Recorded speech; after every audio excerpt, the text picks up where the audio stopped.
You're watching the weekly messages of Village West Family Church. If you enjoy this, please consider joining our weekly gatherings. We meet Sunday mornings at 10:30. We'd love to have you so that you can belong, believe, and become at Village West Family Church. Awesome. There's something about a mom's love, you know. It's a little different, you know, because think about it. Just think about it. You know, when there's diapers to change, and I know, guys, we've learned how to do that, but we've learned how to do that. They knew how to do that. You know how I know that? If you ever watch a commercial about a guy changing a baby's diaper, it's always like, moms, it's like, whoop, whoop, whoop, whoop, whoop, whoop. There you go. They're like ninjas. It's inbred. And when it comes to puke and snot, they don't have a problem. I'm not going near it. I'm like, honey, I'm really sorry, but whew. I mean, it's like a ninja move. I mean, you can see a kid with it's just running, and moms are like, they don't even look. It's like a no-look pass from LeBron James. They just kind of go, and it's gone. There is something about the love of moms. And today, we are going to connect, even, believe it or not, on this Mother's Day, to our ongoing series called Practical Love. Probably every mom in this room has thought, maybe even said, and if you said it, you probably said it out loud or very loudly. This statement: have you lost your mind? Any moms? Anybody gonna? Have you lost your mind? That statement defines the moment where a child makes a decision that goes far beyond any rational calculation at all. Their action, their verbiage, their emotion could not have originated in a normal cognitive human thought process at all. Have you lost your mind? I am not sure what answer you're looking for there, ladies. I can imagine a 6-year-old going, nope. But the question does seem to address the pressing problem of our day. A man came to Jesus and he asked him this: what is the greatest thing I can do with my life? To which Jesus replied in Mark chapter 12, verse 30, and you shall love the Lord your God with all your heart, with all your soul, with all your mind, and with all your strength. But I want to ask us this morning, have we lost our minds?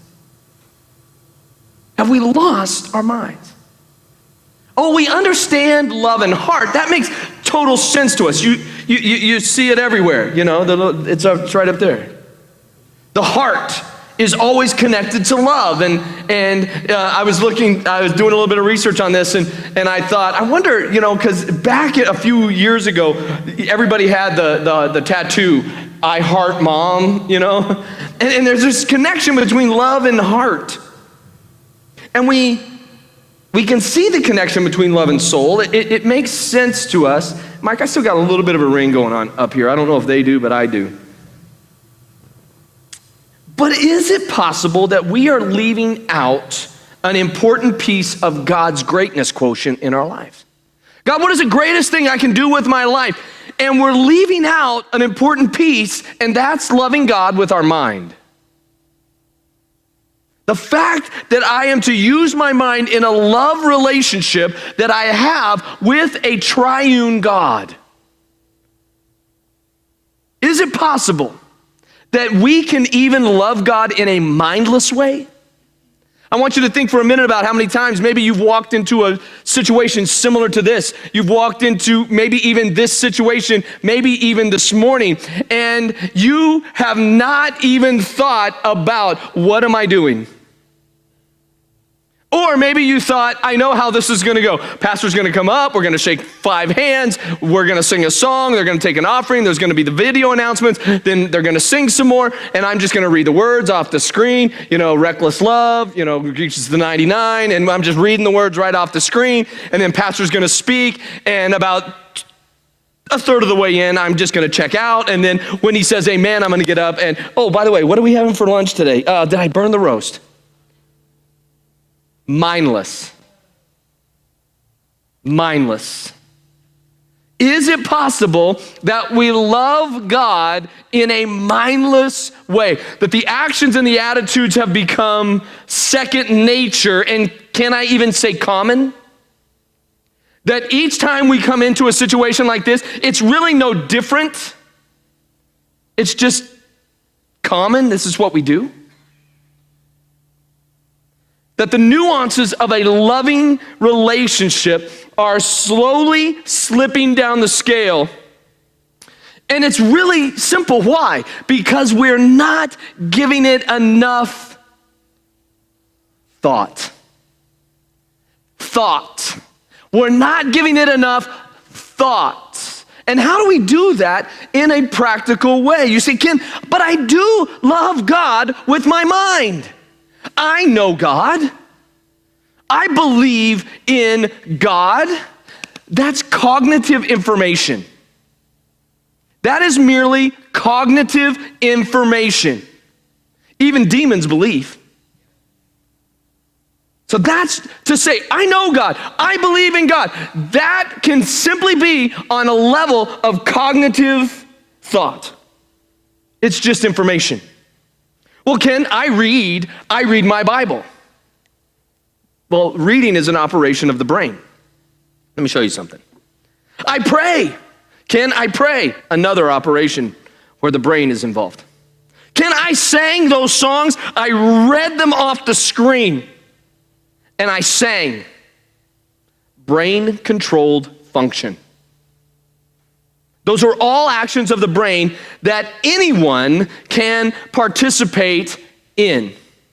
But nothing about those are centered on love without the mind being involved. Jesus didn't say, love me with your brain.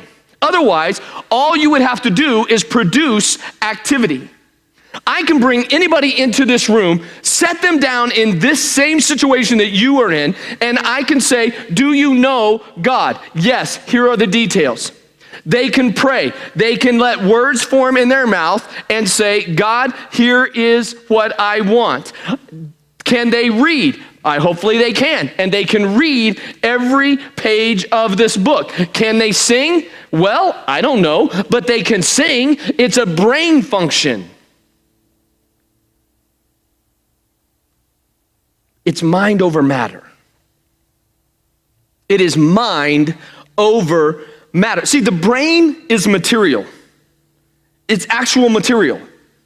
The brain can be weighed. It takes up space. It can be observed. It can be tested. The brain is actually scientifically matter. The mind controls the brain, which is the control system of the body. If the brain is the computer, the mind is the operating system. If the brain is the thunderstorm that's producing the hail and the lightning and the wind and the rain, the mind is the atmosphere. It's more than producing activities that express love. It is the constant awareness of what makes it possible for me to produce the what, where, and how of love for God.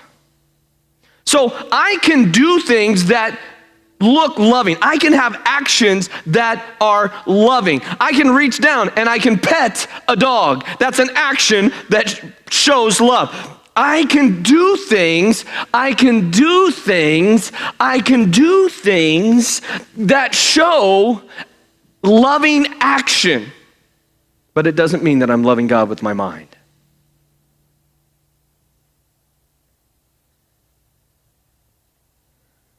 So you need to know or to love what you know. Do you follow me? You need to love what you know. Romans chapter 1, verse 20. For his invisible attributes, the things that make you who you are, his invisible attributes, namely his eternal power and his divine nature, have been clearly perceived, known. So everything about God, his attributes, his power, and his nature have been clearly perceived. They are known. Find me any person on the planet, old, futuristic, right now. They can know intellectually, cognitively, God. They can perceive God. Ever since the creation of the world, in the things that they have been made. So they are without excuse. It goes on to say, for although they knew cognitive information, although they knew God, watch this, they did not honor him as God or give thanks to him, but they became futile. In other words, without result. But notice where that happens. It wasn't in their action, it was in their thinking. Their thinking became resultless when it came to God. And their foolish hearts were darkened. Knowing God intellectually in his existence and attributes is something that everybody can do. Let me say this. It's something everybody does. The Bible says we are without excuse. So even if I say, well, you can do that, that opens up an excuse. It's something that we do. Even the most committed atheist believes in the existence of God. He just hates the God that exists. But knowing God intimately in a relationship that requires interaction is a result of the way that I think about God. In order for me to love God with my mind, what that means is, in order for me to love God with my mind, I have to know God. I have to know God. Not know about, not have a cognitive process about God, not have a thought about God, not process information about God. I have to know God. My thinking about God has to fully acknowledge who he is. It has to acknowledge what he has done. Here's the kicker. It has to acknowledge his authority in my life. See, there's the difference. There's the disconnect about people who know God intellectually and people who know God intimately. The disconnect is, where is the authority? If I know God intellectually, the authority is mine. I pick and choose. If I know God intimately, the authority is his.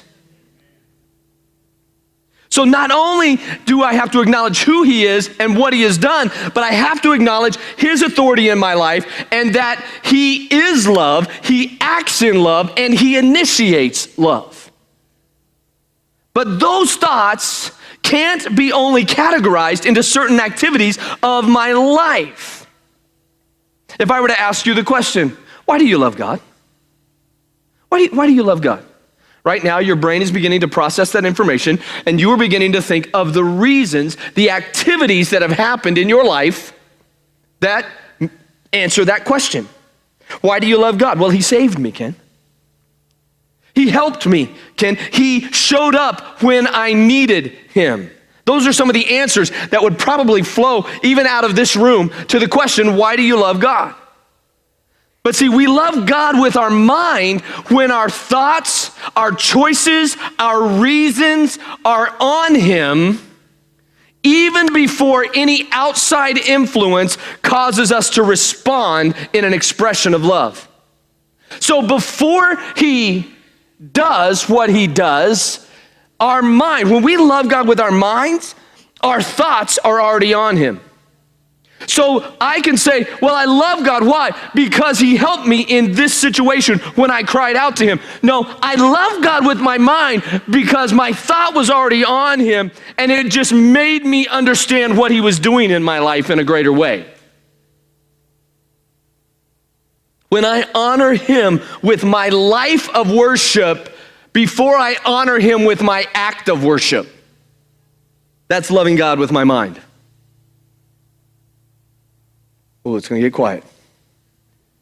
When I honor God with my life of worship, when my attention and focus is set on him, we're going to get to that in a minute. Before I act in worship. So many times we come into a situation like this and we're like, boy, I hope the worship's good because I'm just not feeling it. I hope this team's got it together so that, and about the third song, two songs and a third maybe, then it's like, okay, I'm starting to feel this now. We need to honor him with a life of worship before we give the act of worship. Why? Because that's loving God with our mind. With our mind. When I am thank-filled before a state that I'm thankful. When I am thank-filled before I'm thankful. That's loving God with my mind. Moms, I'm going to give you a choice today of Mother's Day gifts. We're going to give you a choice. You can have a wonderful, I feel like Monty Hall on Let's Make a Deal. You can have some of you are going, who, what? You can have a wonderful self-care package today of dinner of your choice, prepared for you, not by you. Yeah, there's going to be revival here in about 30 seconds. Hang on. A full spa experience of massage, skincare, and beauty treatment. And along with that, we are going to provide you a sensory gift. Either flowers, man, somebody's going, ooh, scented candles, chocolate. So we've got aroma, we've got touch, we've got taste, or a full day of peace and quiet. I told you, revival's going to, let's just take a minute. Let's just take a minute. The Spirit is moving right now.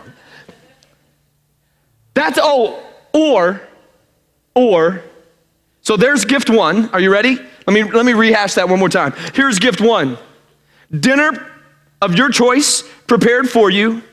Spa treatment, beauty treatment, skin treatment, flowers, chocolate, a day of peace and quiet, or for everyone in your family to do what needed to be done when it needed to be done because they knew you and they loved you. Yeah, I thought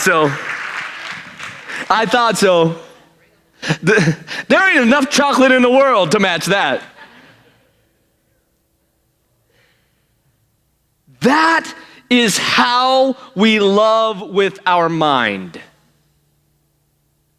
We allow intimacy with God to honor God, not with actions that have a momentary expression. Even though God loves those and God receives those are not truly loving God with our mind.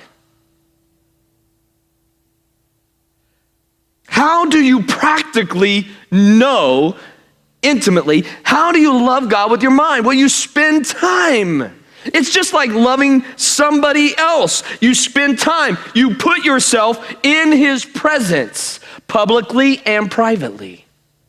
You listen to when he speaks to you. You read his love letters to you and you listen to them. You talk to him. You pray. You share your heart. You honor. You express the attributes that cause your love. That's called worship. The more you want to know, the more you want to love. The more you want to know God intimately, the more you'll want to love God. And the more you don't let your thinking then become futile without result. The more I want to know him, the more I want to love him, and the less my actions become futile, without result. And maybe that's the problem. Do we want to love God more? Or are we satisfied with just him loving us?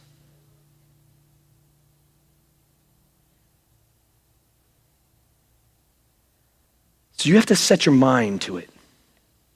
Not only do I need to have an intimacy that goes beyond certain feelings, but I have to have an awareness built on a choice of my focus. Romans 8 says, "For those who live according to the flesh set their minds on the things of the flesh, but those who live according to the Spirit set their minds," not their hearts, "set their minds on things of the Spirit. For to set the mind on the flesh is death, but to set the mind on the Spirit is life and peace." Now, let me interject here real quick, because sometimes we think about setting our mind on the flesh. Well, that's thinking about those murderous, adulterous, black, dark places. That's flesh. No, that's not flesh. That's the worst of it. But that's not all there is. I can set my mind on fleshly things. I can set, let's keep going. For the mind that is set on the flesh is hostile to God. For it does not submit to God's laws. Indeed, it can't. Again, the human device in this process is not the heart. The heart is the place where will and emotion drive us by determination and desire. But the Bible tells us that if we rely on the heart alone, we might not like the outcome. Jeremiah 17 says, "The heart is deceitful above all things and desperately sick. Who can understand it? I, the Lord, search the heart, but I test the mind." I test the mind, to give every man according to his ways, according to the fruit of his deeds. Sometimes there are even things that we think are expressions of our love for him, when in reality, they just give me a personal advantage. There are things that we think, and this is how simple it is to set our minds on the flesh and not set our minds on the Spirit and on loving God. Matthew 16, from that time, Jesus began to show his disciples that he must go to Jerusalem and suffer many things from the elders and the chief priests and the scribes and be killed and on the third day be raised. But Peter took him aside. I know you guys don't have these moments. I know you don't. I know you don't. You guys are just wonderful, wonderful, God-fearing, loving people. Where you don't take God aside. Anybody ever take God aside? Anybody have one of those moments where you're like, "Hey, God, come here. We need to talk, buddy. Come here. About this thing that's going on, I have a plan. Can we negotiate?" So Peter takes him aside and began, this man he doesn't have much brain, I can tell you that, and began to rebuke him, saying, "Far be it from you, Lord." He doesn't even use the right phrase. It should be, "Far be it from me," like he's going to have some kind of power. "Far be it from you, Lord. This shall never happen to you." I would have loved to have seen Jesus' face. You know what he said to him? "Have you lost your mind?" But he turned to Peter and he said, "Get behind me, Satan. You are a hindrance to me. For you are not," watch this, he tells him why. "For you are not setting your mind on the things of God, but on the things of man." Now, we make a lot of fun of Peter here, but it's pretty natural what he did. If Jesus, if your best friend, if your mentor, if your ministry partner comes to you and says, "Guys, here's how this is going to go down.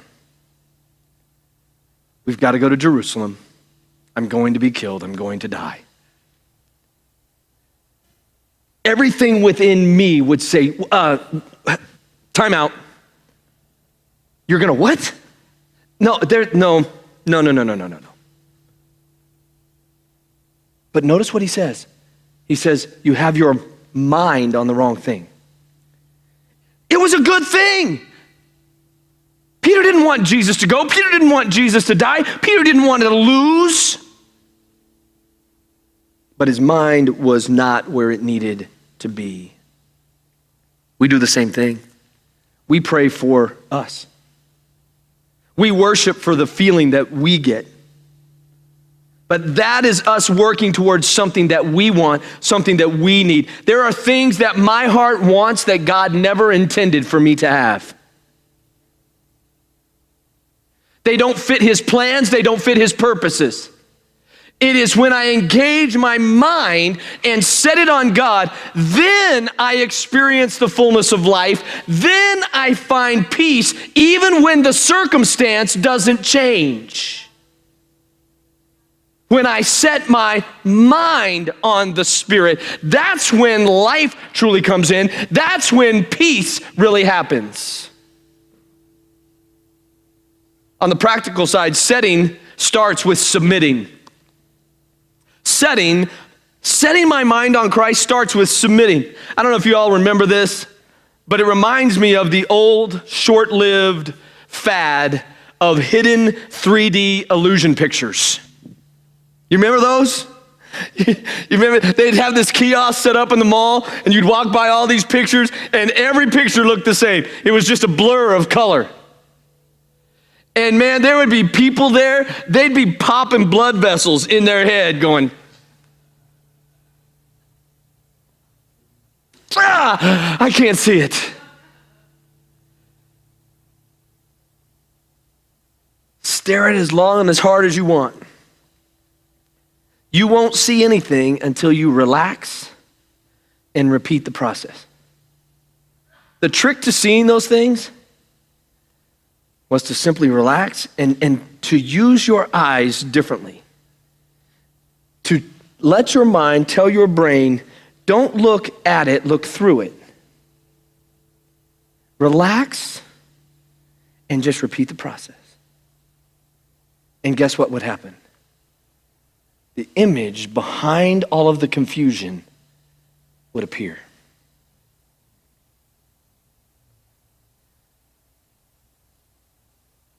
God, in this confused mess of my life, I want to see every dimension of what you have created for me. Does that sound familiar? I say I do. I feel it in my heart. But have I set my mind on that statement? Have I locked in on God and allowed my mind to change to the point that I can know God and know his ways? Have I submitted how I see things? Have I relaxed in his presence and just repeated his process so that instead of me trying to pull the image out, God's producing it in my mind, through my mind. So maybe I have to change my mind. I have to change my mind. Moms, help me out again. How many times have you heard this? Honey, you used to eat green beans. I changed my mind. I thought you liked the shoes that I bought you. I changed my mind. Weren't you wearing the red shirt earlier? I changed my mind. And you know what? There really isn't a rebuttal for that response. That has got to be one of the most powerful responses in the world. What are you going to say? Okay. Changing your mind is a powerful thing. Romans 12:2. Do not be conformed to this world, but be transformed, be changed by what? By the renewal of your mind. that by testing you may discern what is the will of God, what is his good, perfect, or his good, acceptable, and perfect will. Here's what I know about that verse. You do not get a greater love for God by a hip replacement. You do not get a greater love for God even with a heart transplant. The only way you get a greater love for God is by changing your mind. Nothing can be in the heart that is not first in the mind. Research shows that between 75 to 98% of all mental, physical, and behavioral illness is caused by one's thought life.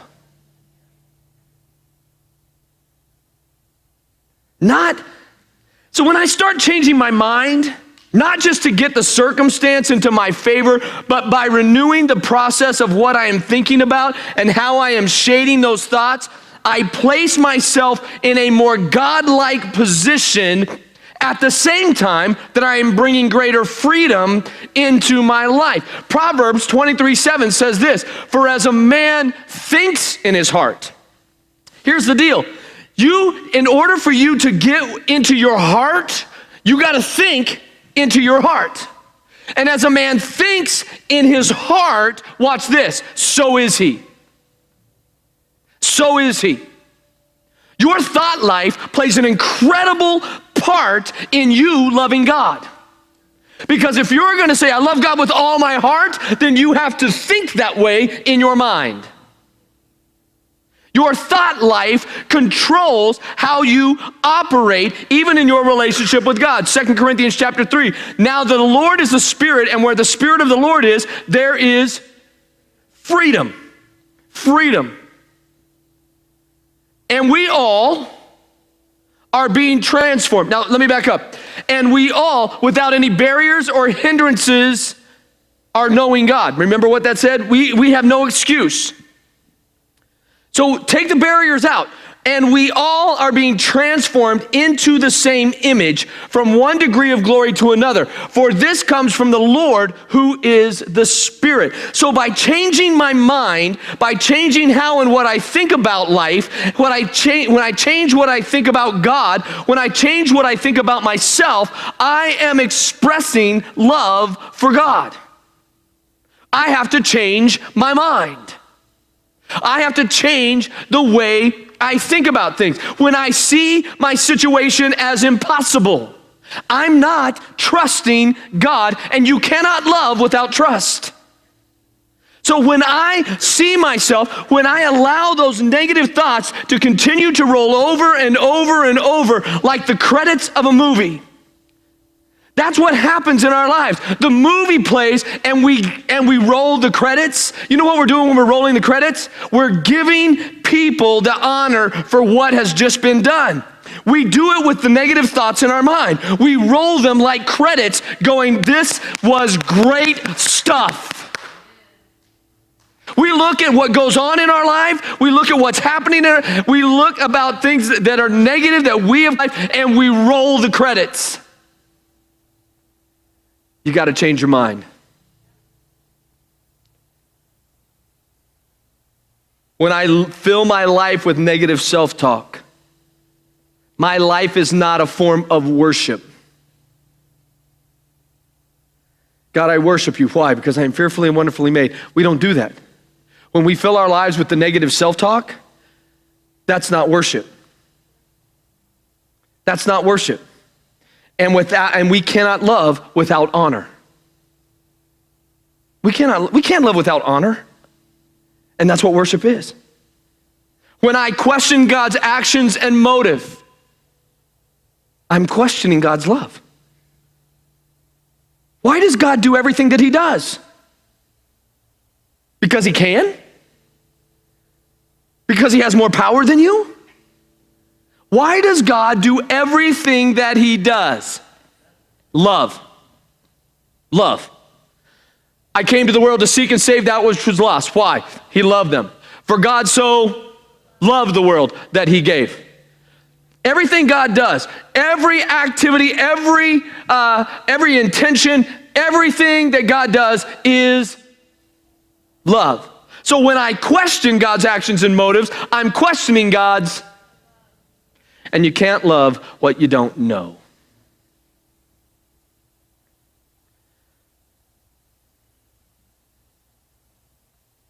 Finally, I'm going to have a team come. You got to change your mind. We've got to start changing our mind. Whatever is true, whatever is noble, whatever is right, whatever is pure, whatever is lovely, whatever is admirable. If anything is excellent or praiseworthy. What does it say? What's that word? Think. Think about such things. Think about how much time this week you spent on the negative. You say, Ken, it's just reality. I'm just a realist. Be as real as you want. I get it. Bad things happen to good people. That's the truth. But how big is your God? And how much thought are you giving to his greatness? How much negativity are you spending time on? And how much thought? This takes thought. This takes thought. I know it's mind-numbing to sit and scroll. But you think about it. We think about it. Finally, brothers, whatever is true, well, that's not true. It's on the internet. That's not true. Whatever is noble, yeah. How much nobility do we find here? Whatever is right, whatever is pure, I'm still scrolling. Whatever is lovely, whatever is admirable, whatever is excellent, whatever is praiseworthy, that's useless. Think on these things. I'm not telling you not to have a phone. I'm not telling you not to be on social media. I'm just telling you, don't check your brain at the door.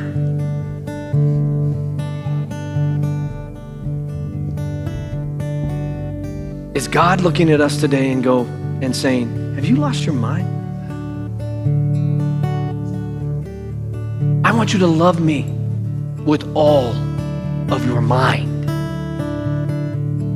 I want you to be engaged. I want you to set your mind on me. 2 Timothy 1:7. Stand with me. For God has not given us a spirit of fear. One translation says timidity, but of power, watch this connection, and of love, and of a sound mind. Of a sound, self-disciplined mind.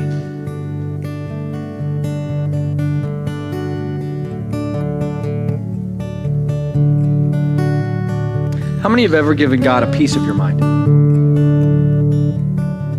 Okay, one honest man in the whole room.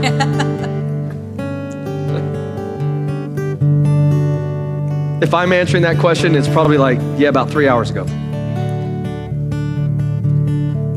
I mean, don't we do that? God, I'm gonna give you a piece of my mind. I'm gonna tell you what I think. Come on, let's be real. It's okay, safe place here. I'm just gonna give God a piece of my mind. What would happen?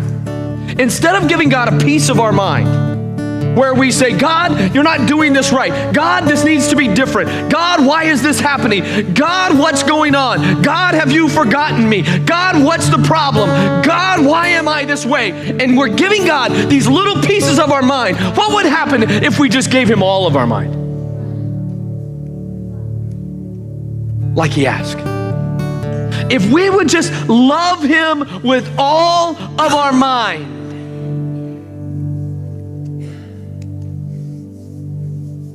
It's not that God doesn't want to listen to us when we cry, but he wants it all.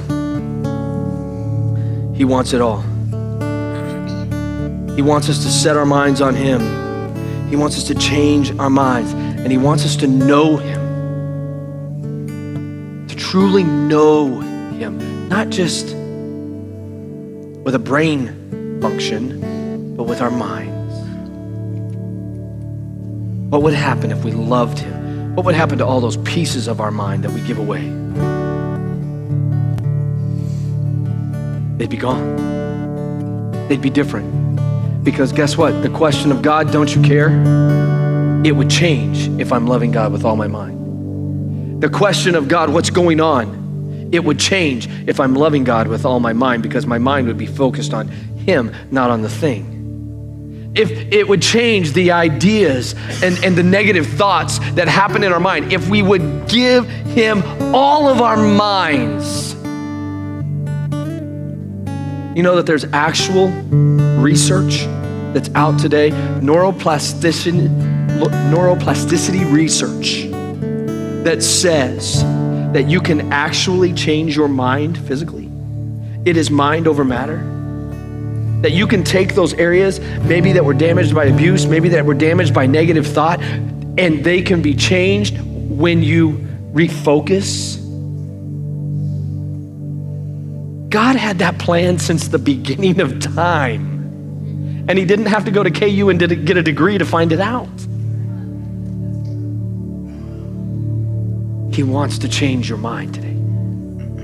He wants to set your mind on him, so that you not only know about him, but that in every situation of your life, you know him and you love what you know.